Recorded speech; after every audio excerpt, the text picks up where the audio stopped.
Hello दोस्तों, आज हम लोग 12 अक्टूबर के करंट अफेयर देखेंगे।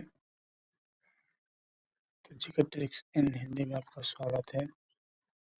तो चलिए, पहला क्वेश्चन है, भारत किस शहर में वर्ष 2025 की BWF वर्ल्ड जूनियर चैंपियनशिप आयोजित कर रहा है? तो इसका सही उत्तर होगा गुवाहाटी। गुवाहाटी में कर रहा है। तो चलिए, इसके कुछ फैक्ट पर ध्यान देते हैं। ये टूर्नामेंट 6 से 19 अक्टूबर 2025 तक चल रहा है। इसका आयोजन इंडियन बैडमिंटन एसोसिएशन और BWF बैडमिंटन वर्ल्ड कर रहा है। ये कुछ तस्वीरें हैं। चलिए, अगला क्वेश्चन पर ध्यान देते हैं। तो अगला क्वेश्चन है, 2025 के नोबेल शांति पुरस्कार से किसे सम्मानित किया गया? तो इसका सही उत्तर होगा मरिया कुरियाना मचुडा। देखिए, इसका फैक्ट, मरियम वेनेजुएला की विपक्षी नेता है। इन्हें लोकतंत्र और मानवाधिकार के संघर्ष के लिए भारत के उन्होंने निकोलस माडुरो शासन का विरोध किया। ये पहली वेनेजुएला महिला है जिन्हें नोबेल शांति पुरस्कार मिला। ये कुछ तस्वीरें हैं। चलिए, अगला प्रश्न पर ध्यान देते हैं। अगला क्वेश्चन है, भारत ने काबुल में किस प्रकार का कार्यकाल पुनर्स्थापित करने की घोषणा की है? तो इसका सही उत्तर होगा तकनीकी मिशन को उच्चायोग। चलिए, उसके कुछ फैक्ट्स को देखते हैं, उसके बाद आप लोगों को समझ में आ जाएगा। चलिए, भारत ने अपना तकनीकी मिशन अब उच्चायोग के रूप में पुनः स्थापित किया। यह कदम तालिबान शासन के साथ राजनयिक रिश्ते सुधारने की दिशा में है। भारत के राजनयिक 2021 में काबुल से वापस बुलाए गए थे। यह सुरक्षा और क्षेत्रीय स्थिरता को संकेत में रूप में देखा जा रहा है। अगला प्रश्न, आरबीआई ने किसे 3 मार्च 2026 से कार्यकारी निर्देशक के रूप में नियुक्त किया है? तो इसका सही उत्तर होगा संजय कुमार हंसा को नियुक्त किया है। तो चलिए, इसके फैक्ट्स भी जान लेते हैं। इसका फैक्ट्स क्या है? तो इनकी नियुक्ति 3 मार्च 2026 से लागू होगी। इन्हें DEPR इकोनॉमिक पॉलिसी रिसर्च विभाग का दायित्व दिया गया है। आरबीआई के कुल कार्यकारी निदेशक होते हैं। संजय आज से पहले होंगे। चलिए, अगला प्रश्न, नीलगिरी में खोजी गई नई फायरफ्ली प्रजाति में निम्नलिखित में से कौन सी है? इसका सही उत्तर होगा लैम्पिया वुड्स। चलिए, इससे कुछ फैक्ट्स देख लेते हैं। ये नॉन लुमिनस फायरफ्लाइज है।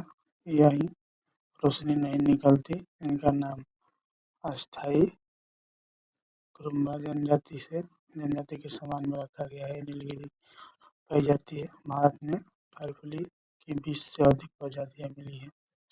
अगला प्रश्न है, यूपीएससी ने किस परीक्षा को 12 अक्टूबर को रोक दिया है? तो इसका सही उत्तर होगा कृषि तकनीक पदों की परीक्षा। कृषि तकनीक पदों की परीक्षा। तो इसका सही उत्तर हो गया। तो फैक्ट्स भी रख लेते हैं। तो इसका फैक्ट्स यही, यह परीक्षा 12 अक्टूबर को होनी थी। पेपर लीक आशंका के कारण इसे स्थगित किया गया है। उत्तराखंड सुब्सिडियरी सर्विस सिलेक्शन कमीशन है। नई तिथि जल्द घोषित हो। अगला प्रश्न, कौन सी भाजपा नेता 12 अक्टूबर को तमिलनाडु के चुनाव अभियान प्रारंभ करेगी? इसका सही उत्तर होगा निर्मला सीतारमण, जो कि शुरुआत करेगी तमिलनाडु के चुनाव। इसे कुछ तस्वीरें हैं। इसका पैक्स अभियान का नाम तमिलनाडु थाली निमिदा तमिजाई। 5 दिन की यात्रा होगी। भाजपा 2026 तक विधानसभा चुनाव की तैयारी कर। अगला प्रश्न, आरबीआई ने किस प्रकार की संरचनात्मक बदलाव की घोषणा की है? इसका सही उत्तर होगा चार उप गवर्नर बदलने की। चलिए इसे कुछ फैक्ट्स भी देख लेते हैं। इसके फैक्ट्स आरबीआई ने 4 डिप्टी गवर्नरों के विभाग बदले गए। इसके उद्देश्य नीति निर्णय की दक्षता बढ़ाना है। यह बदलाव गवर्नर से शक्तिकांत दास के निर्देश पर हुआ। डीपीआर, डीबीएस और एफएमआरडी ऐसे विभागों पर नोटनियां। अगला प्रश्न बिहाइंड लिमिट्स कला प्रदर्शनी किस शहर में आयोजित की गई है? तो इसका सही उत्तर होगा दिल्ली, जो कि दिल्ली में की गई है।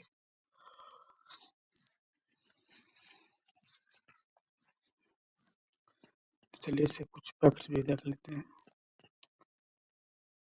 तो 78 विशेष रूप से सक्षम कलाकारों की प्रदर्शनी है। प्रदर्शनी 11 से 15 अक्टूबर तक चलती है।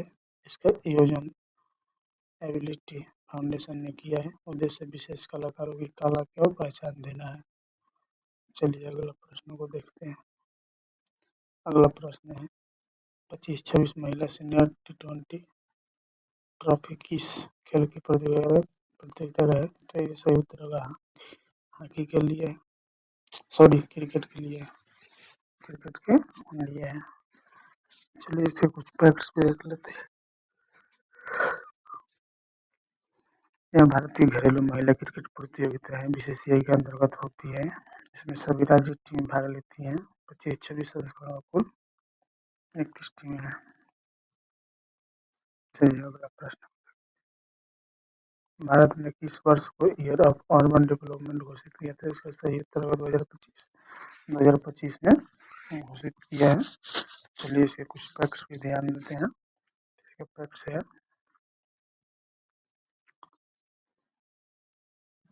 भारत सरकार ने इसे शहरी सुधारों का केंद्रित वर्ष घोषित किया है। योजना में 100 स्मार्ट सिटी अपग्रेड शामिल है। हाउसिंग, सफाई और ट्रैफिक सुधार प्राथमिकता में है। Ministry of housing urban affair द्वारा संचालित है। अगला प्रश्न है नगर कीर्तन कार्यक्रम किस गुरु की 350वीं शहादत के यादगार में है? जिसका सही उत्तर होगा गुरु तेग बहादुर के यादगार में ये कार्यक्रम शुरू किया गया है। तो चलिए इसे कुछ फैक्ट्स को देख लेते हैं। तो मुंबई के नगर कीर्तन यात्रा निकाली गई। यह गुरु तेग बहादुर की शहादत वर्षगांठ के लिए थी। यात्रा दिल्ली तक जाएगी। 350वीं वर्षगांठ पूरे भारत में मनाई जा रही है। ये गुरु तेग बहादुर के फैक्ट्स हैं। हमारे चैनल को सब्सक्राइब कर दे और कमेंट बॉक्स में कुछ हेलो हाय लिख कर डाल दे। अगला प्रश्न है विस्तृत भारत मनोरंजन 2025 किस प्रकार की पहल है? ये छात्रों का नवाचार प्रतियोगिता है। चलिए इसे कुछ फैक्ट्स को देख लेते हैं। तो इसके फैक्ट्स है देश भर के कॉलेज विद्यार्थी भाग ले रहे हैं। विषय डिजिटल इंडिया सोल्यूशन फॉर 2047 पंजीकरण 12 अक्टूबर तक था। टॉप विजेता को प्रधानमंत्री के साथ मिलने का अवसर। चलिए अगला प्रश्न को देखते हैं। भारत किस प्रकार के तालिबानी शासक को संकेत दे रहा है? इसका सही उत्तर होगा राजनयिक वापसी। चलिए इसके फैक्ट्स को भी देख लेते हैं। तो इसका फैक्ट्स है भारत ने काबुल में अपनी उपस्थिति बहाल की। संकेत राजनयिक संतुलन नीति यह किसी प्रकार की मान्य नहीं बल्कि संवाद के माध्यम में और चीन पहले से तालिबान के संपर्क में है। अगला क्वेश्चन भारत किस कारण से 2025 में शुगर निर्यात करने जा रहा है? तो इसका सही उत्तर होगा पर्याप्त भंडार। चलिए इसके फैक्ट्स को भी कुछ देख लेते हैं। तो इसका फैक्ट्स है देश में चीनी उत्पादन सामान्य से अधिक। निर्यात नीति सितंबर से संशोधित हुई है। अंतर्राष्ट्रीय बाजार में बड़ा हिस्सा रहेगा। ब्राजील और थाईलैंड भारत के प्रमुख प्रतिनिधि हैं। चलिए क्लास को समाप्त करते हैं। Thank you. हमारे चैनल को सब्सक्राइब कर लें ताकि इसी तरह से आपको प्रत्येक दिन करंट अफेयर मिलता रहे। और कमेंट बॉक्स में इसका पीडीएफ पिन कर दिया गया है, जाकर